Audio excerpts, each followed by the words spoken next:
Okay, so you've definitely heard all the hype about ChatGPT, but maybe you've tried it and, well, you've felt a little underwhelmed. If that's you, you are not alone, and I promise the reason why is actually way simpler than you think.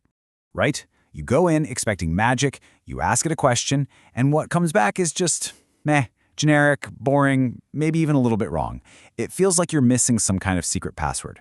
But here's the good news. The secret isn't about learning a new skill, it's about unlearning a single habit we've all been practicing for the last 20 years. And this is it. It's called the Google habit. Think about it. For 2 decades, we have been trained by search engines to talk to computers in a very specific way. We use these short, choppy keywords, best restaurants near me, how to fix leaky faucet. We've gotten really good at just barking commands at a search bar. And that's the fundamental difference. With Google, you put in keywords, and it gives you back a list of links, basically a trip to the library. Then you have to do all the work of clicking, reading, and figuring out the real answer. But with an AI chatbot like ChatGPT, it's a conversation.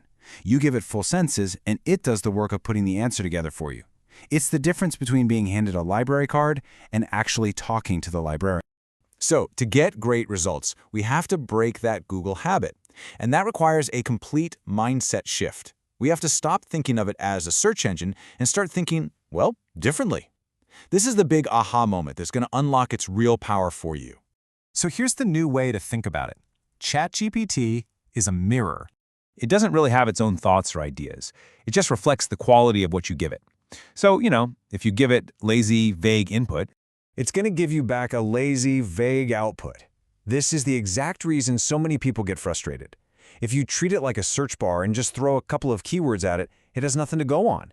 It's just guessing what you want, so of course the answer is going to be generic.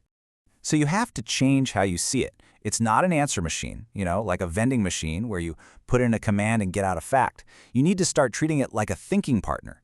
My absolute favorite analogy is to think of it like a brilliant but kind of distracted intern.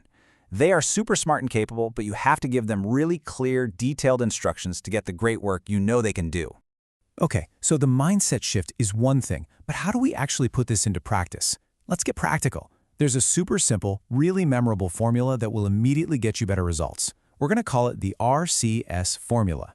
It's just 3 easy steps. First, R is for role. You tell the AI who to be. Act like a world-class chef, or you're a friendly travel agent, or you are a professional copywriter. Second, C is for context. This is the background information. Who is this for? What's my goal? What should you avoid? Give it all the juicy details. And finally, S is for structure. Tell it exactly how you want the answer formatted. Put this in a table, or write this as a series of bullet points, or make this a formal email. Now let's see this formula in action, because this is where it really clicks. The before prompt, write a meal plan. That's a classic Google search, and the result is totally generic, completely unhelpful. But now look at the after prompt. We gave it a role, a professional nutritionist. We gave it context, 3-day, high protein, hates cooking, only has an air fryer. And we gave it a structure, put it in a table with a grocery list.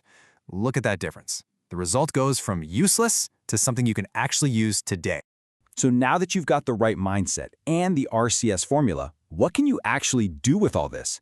Let's run through 3 really powerful ways you can start using ChatGPT as your partner, like right now. First, think of it as your personal learning partner. If you're stuck on some crazy complex topic, just ask it to explain it using a simple analogy. It's like having a tutor that never, ever gets tired of your questions. Second, it is an incredible writing assistant. Don't just ask it to write something from scratch. Instead, paste in your own messy draft and ask it to make it better, more confident, more polite, funnier, whatever you need. And third, it is the ultimate brainstorming partner. Anytime you're stuck, just give it your constraints. I need gift ideas for my dad who loves fishing but has everything. Or what can I make for dinner with just chicken, broccoli, and soy sauce? It'll get you unstuck in seconds. All right, before you dive in and start experimenting, we need to go over a few really important rules of the road. These are going to help you stay safe and make sure you're getting the best, most reliable results. Rule number 1, and this is a big one, always verify important facts. The AI can sometimes hallucinate. That's just a fancy word for it makes stuff up, and it does so with incredible confidence.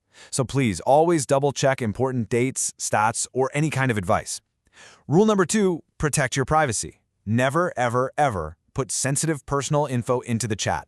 No passwords, no bank details, nothing. Just treat it like it's a public conversation. And rule number 3, iterate.